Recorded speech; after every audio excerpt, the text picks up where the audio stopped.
Hello বন্ধুরা, কেমন আছো তোমরা সবাই? আশা করছি তোমরা সবাই খুব ভালো আছো। প্রত্যেকদিনের মতো আজকেও নিয়ে চলে এসেছি বেশ কিছু কিচেন টিপস। আর যেই টিপস গুলো জানা থাকলে আমাদের সংসারের কাজগুলো হয়ে যাবে অনেকটাই সোজা, বেঁচে যাবে সময়, পরিশ্রম, মাসিক বেশ কিছুটা খরচও। আজকে সেই রকমই বেশ কিছু জানা অজানা টিপস তোমাদের সাথে শেয়ার করবো, যেগুলো দেখলে প্রত্যেক গৃহিণীর কোনো না কোনো উপকার আসবে। চলো তাহলে ভিডিওটা শুরু করা যাক। এখানে আমি নিয়ে নিয়েছি বেশ কিছু ক্রিম। আর এই ধরনের ক্রিমের যে পাউচ প্যাক গুলো হয় না, সেইগুলো না দেখা যায় কোনো আমরা ট্রাভেলের সময় বা ভারী ব্যাগের মধ্যে এগুলোকে নিয়ে ক্যারি করছি, তখন না ভীষণ পরিমাণে ব্যাগে যদি চাপ পড়ে ভিড় জায়গায়, তখন কিন্তু দেখা যায় এগুলো আ মানে এই ক্রিমের কৌটো বা ক্রিমের যে প্যাকেটগুলো, এর মধ্যে চাপ লেগে না অনেক ক্রিম পড়ে যায় বাইরে। তার ফলে যেরকম মিসইউজ তো হয়, নষ্ট হয়, সাথে কিন্তু জিনিসটাও অপচয় হচ্ছে। আর তার থেকেও বড় কথা, চারদিকে নোংরা হয়ে যাচ্ছে ব্যাগের মধ্যে, সেটাকে আবার পরিষ্কার করতে হয়। তাই কিভাবে আমরা ট্রাভেলের সময় এই ধরনের যেকোনো ক্রিম, শ্যাম্পু বা যেকোনো জিনিসের প্যাকেটগুলোকে কিভাবে ক্যারি করব যাতে কোনো রকমভাবে আর এইগুলো পড়ে না যায়।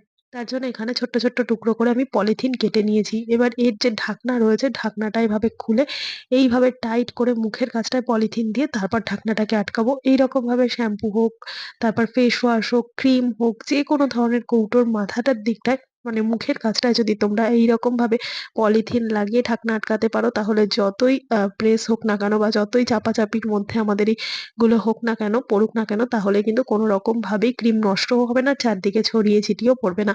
আশা করছি টিপসটা কাজে দেবে। দেখে নাও পরের টিপস। বন্ধুরা, এখানে আমি নিয়ে নিয়েছি জলের বোতলের ঢাকনা। আর এই ধরনের ওয়ান টাইম ইউজ এর যে জলের বোতলের ঢাকনাগুলো হয়, এগুলো বোতলগুলো তো ফেলে দিই ব্যবহার করার পর, ঢাকনাগুলো রেখে দিই না। কিন্তু যদি দেখা যায় যে আমাদের কোনো কাজে লাগবে, তাহলে কিন্তু এই ঢাকনা কখনোই আর ফেলবো না। এখানে দারুণ একটা কাজ করে তোমাদেরকে দেখাবো। তার জন্য এই জলের বোতলের ঢাকনাটাকে এরকম ছোট্ট করে দুটো কাট করে নেব দুটো সাইডে। আর এমনভাবেই একটুখানি গ্যাপ দিয়ে কাটটা করতে হবে, যাতে খুব সহজেই আমরা যে কাজটার জন্য করছি সেই কাজটা খুব ইজিলি হয়ে যায়। তবে এখানে তোমাদের কাছে ধারালো কোনো কিছু থাকলে সেটা দিয়েই করতে পারো। আমার কাছে এরকম একটা পুরোনো চাকু ছিল, আর পুরোনো চাকুর সাহায্যে এভাবে চাকুটাকে গরম করে নিয়ে দুটো সাইডে সমানভাবেই কিন্তু এখানে আমি কাট করে নিচ্ছি এরকমভাবে জলের বোতলের ঢাকনাটাকে। এবার কি করব দেখো, আমরা যখন কাজকর্ম করি রান্নাঘরে, তখন কিন্তু আমরা মোবাইলে কোনো ভিডিও বা কোনো সিনেমা চালিয়ে দিয়ে আমরা করি কাজটা।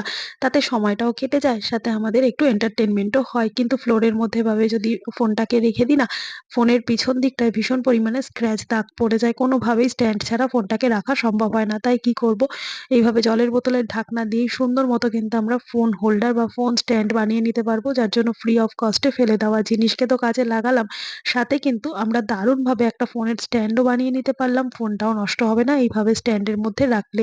তো আশা করছি এই ছোট্ট টিপসটা অনেকটাই কাজে দেবে। ভালো লাগলে সবার সাথে শেয়ার করে দিও। তোমরাও বানিয়ে দেখো, অনেকটাই হেল্পফুল হবে জিনিসটা। চলে গেলাম পরের টিপসে। মাছ বা মাংস রান্না করার আগে কিন্তু সেটাকে ভালো করে পরিষ্কার করে ধুতে হয়।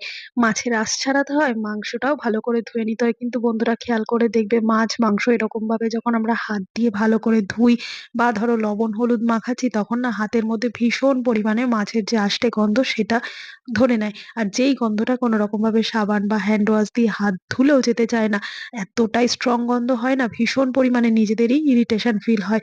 তো এই গন্ধ কিভাবে আমরা দূর করব, তার জন্য নিয়ে নিয়েছি চা পাতা। কখনোই কিন্তু ভালো চা পাতা আমরা এভাবে নষ্ট করব না। ব্যবহার করা চা পাতা যেটাকে ফেলে দিচ্ছিলাম, সেই চা পাতাটাকে এভাবে হাতের মধ্যে নিয়ে হালকা হাতে দুটো হাত এভাবে একটু রাব করে নেব। এইভাবে যদি চা পাতা দিয়ে হাতটাকে ভালো করে পরিষ্কার করে রাব করে নেওয়া যায়, তারপর প্লেন জলে ধুয়ে যদি তোমরা হ্যান্ড ওয়াশ বা সাবান দিয়ে নাও, সেক্ষেত্রে দেখবে বন্ধুরা, মাছের যে একটা আষ্টা গন্ধ ছিল না, সেই গন্ধটা খুব সহজে যেরকম রিমুভ হয়ে যাবে, সাথে কিন্তু আমাদের হাতটাও খুব সুন্দর ফ্রেশ আর পরিষ্কার হয়ে যাবে। তাই অবশ্যই মাছ ধোয়ার পর অবশ্যই চা পাতার ব্যবহার করবে। দেখে নাও পরের টিপস। বন্ধুরা, এখানে আমি দুধ জাল দিয়ে নিয়েছি। আর দুধ জাল দেওয়ার পর ঘরে অনেকেই আছে যে ঘি তৈরি করে। আর ঘি তৈরির জন্য দুধের যে সরটা হয়, সেই সরটা দুধ জাল দেওয়ার পর দুধ ঠান্ডা হলে ওপরে যে মোটা সরটা থাকে, সেই সরটাকে কিন্তু তুলে আলাদা করে রাখতে হয়। তো এরকম ভাবেই আমি এখানে বেশ খানিকটা দুধের সর জমিয়েছি।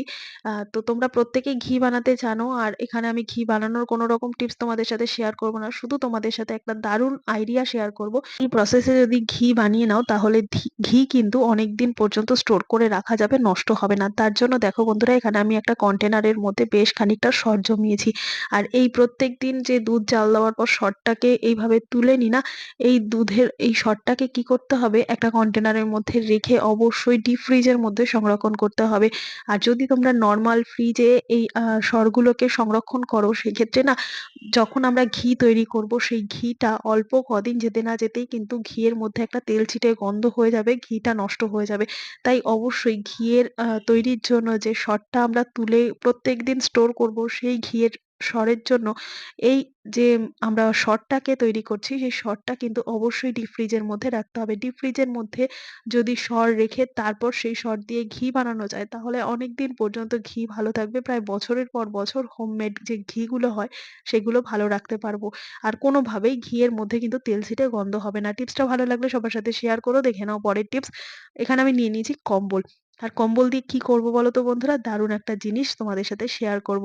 শীতকালে ঘুম থেকে উঠলে পরেই সকালবেলা বিছানার অবস্থা হয়ে যায় খারাপ। চারদিকে শীতের কম্বল, লেপ, তোশক চারিদিকে শীতের জিনিসপত্র ছড়ানো। আর এগুলোকে ভাঁজ করে গুছিয়ে প্রপার ভাবে খাটটাকে অর্গানাইজ করাও কিন্তু ভীষণ একটা চাপের কাজ। কেননা সকালবেলা চারিদিকের কাজকর্ম থাকে তখন এই ভারী, ভারী কম্বলগুলো একেবারেই ভাঁজ করতে ইচ্ছে করে না। তো কি করব? এখানে আমি নিয়ে নিয়েছি একটা পুরোনো নাইটি। তোমরা চাইলে পুরোনো নাইটি হোক, পুরোনো জামাকাপড় যা হোক না কেন ১ম এ উল্টো করে নেবে। উল্টো করে নেওয়ার পর গলার কাছের জায়গাটাকে এভাবে ছোট্ট, ছোট্ট কুচি করে দিয়ে একটা রাবার ব্যান্ডের সাহায্যে টাইট করে আটকে নেবে। আর ওইদিকে আমি কি করেছি এরকম একটা কম্বলকে লম্বা করে ভাঁজ করে নিয়ে এরকম বিড়ের মতো পাকিয়ে নিয়েছি। এবার নাইটিটাকে আমি সোজা করে নিচ্ছি। এইভাবে যদি তোমরা সকালবেলা ঘুম থেকে উঠে খাটটাকে গুছিয়ে নাও বন্ধুরা তাহলে কম্বল ভাঁজ করার ঝামেলা থাকবে না। কেননা কম্বলগুলো এতটাই ভারী হয় আর খুব বিরক্ত লাগে কম্বল ভাঁজ করে খাটটাকে গুছাতে। আর কম্বল ভাঁজের কোনো রকম দরকার নেই। তোমরা যেমন খুশি পারবে এরকমভাবে লম্বা করে নেবে। কম্বলটাকে না ভাঁজ করলেও চলবে। একেবারে পুরো পেতে রাখা কম্বলটাকে এরকমভাবে রোল করে নেবে। রোল করে নেওয়ার পর এরকম গোল মতো ভিড়ে পাকিয়ে দেবে। তারপর সম্পূর্ণ কম্বলটাকে এরকমভাবে নাইটির ভেতর ঢুকিয়ে দিলাম। আর ওপর থেকে যে এক্সট্রা কাপড়টা ছিল সেটাকে কি করব এরকমভাবে ওপরের আরেকটু কুচি ধরে নিয়ে আরেকটা রাবার ব্যান্ডের সাহায্যে উপরের দিকটা টাইট করে আটকে নেব। এবার দেখো বন্ধুরা এটাকে কি কাজে আমরা ব্যবহার করব। এটা কিন্তু সোফাতেও রাখতে পারো, খাটেও রাখতে পারো। সুন্দর একটা কুশান মতো তৈরি হয়ে গেল।